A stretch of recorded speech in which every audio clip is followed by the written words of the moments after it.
Puzzles, secrets, and adventure await Elizabeth, all behind the mysterious walls of Winterhouse.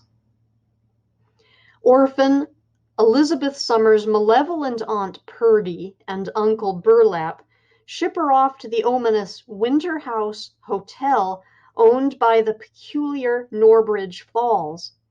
Upon arrival, Elizabeth quickly discovers that Winterhouse has many charms, most notably its massive library. It's not long before she locates a magical book of puzzles that will unlock a mystery involving Norbridge and his sinister family. But as she uncovers the hotel's secrets, Elizabeth starts to realize that she is deeply connected to Winterhouse, as dangerous as that may prove to be. For First Chapter Friday, here is a preview of Winterhouse by Ben Guterson.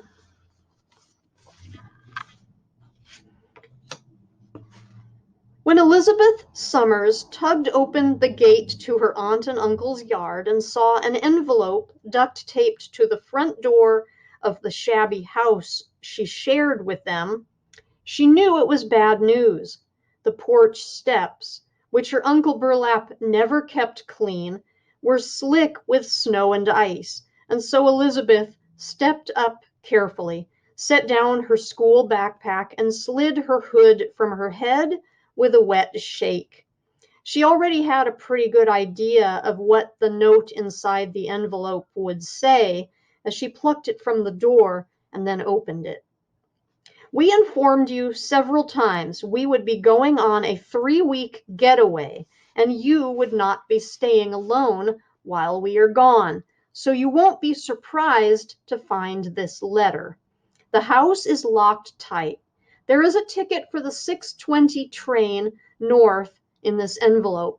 Catch that train, and when you get off in the morning at Sternhaven, there will be a ticket waiting for you at the bus station.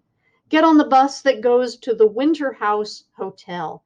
They will be expecting you. Here's $3 in case you need anything on the way.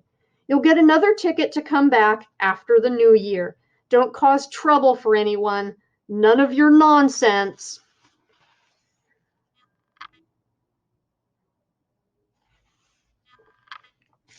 Elizabeth studied the train ticket. 6:20 was in 3 hours. The first 3 hours of her 24 days of Christmas vacation. And, as they had promised, after lecturing her for the past 2 weeks about how they were leaving for Christmas and Elizabeth would be sent away, her aunt and uncle really were gone. Elizabeth glanced at the street through her foggy glasses. The snow was falling harder. A plastic grocery bag hung on the doorknob. Elizabeth peeked inside and saw it was filled with 3 of her shirts, 2 pairs of socks, a pair of pants, and some undergarments. She examined the 3 grimy dollar bills she'd been given, all the while imagining Aunt Purdy peeling them from her coin purse with her thin fingers and reluctantly smoothing them into the envelope. In Elizabeth's imagination, Uncle Burlap was standing beside her and eyeing the money doubtfully, as if even this amount was too much. She let this picture fade away like the steam of her breath in the chill air. Elizabeth read the note once more. She stuffed it into her jacket pocket with the money and the ticket and then unzipped her backpack. From the bottom of it, beneath the 4 paperbacks the school librarian had allowed her to check out for winter break, and her own volume of Anne of Green Gables, she removed a pen and a small notepad. The notepad was spiral bound along its top edge, green covered and worn with creases, the sort of pad a waiter might use to take your order at a restaurant. Elizabeth flipped it open, and on the 5th page, entry number 43 on our list of reasons why I do not like my aunt and uncle, she wrote, "Because they are sending me to a hotel in the middle of nowhere during Christmas, with no money, and hardly any clothes. She returned the notebook to its place, then put the plastic grocery bag inside her pack and zipped it closed. She was about to leave, but found herself staring at the strip of duct tape that had held the envelope, her breath rising high and tight in her chest, and her eyes beginning to water. And then, before she realized what she was doing, she slammed her palm against the plywood door. The sound, a sharp thwack, like the noise of a book dropped on a wooden floor, startled Elizabeth, made her wonder just what had gotten into her. She looked around to see if anyone had been watching, but all was silent. An empty street in the growing darkness, with the snow falling more heavily now. Elizabeth sighed and picked up her backpack. Why can't I have my parents back? She thought.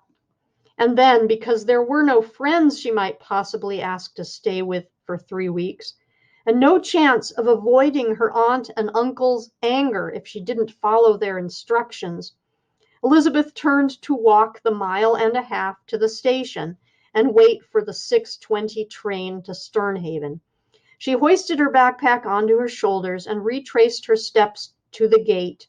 And right as she stepped out of the yard and onto the sidewalk, the feeling came over her. She froze in place, wide-eyed, and wondered what was going to happen this time. Her heart began to beat quickly. All was silent, and then a loud crash sounded behind her. And this has been a preview of Winterhouse.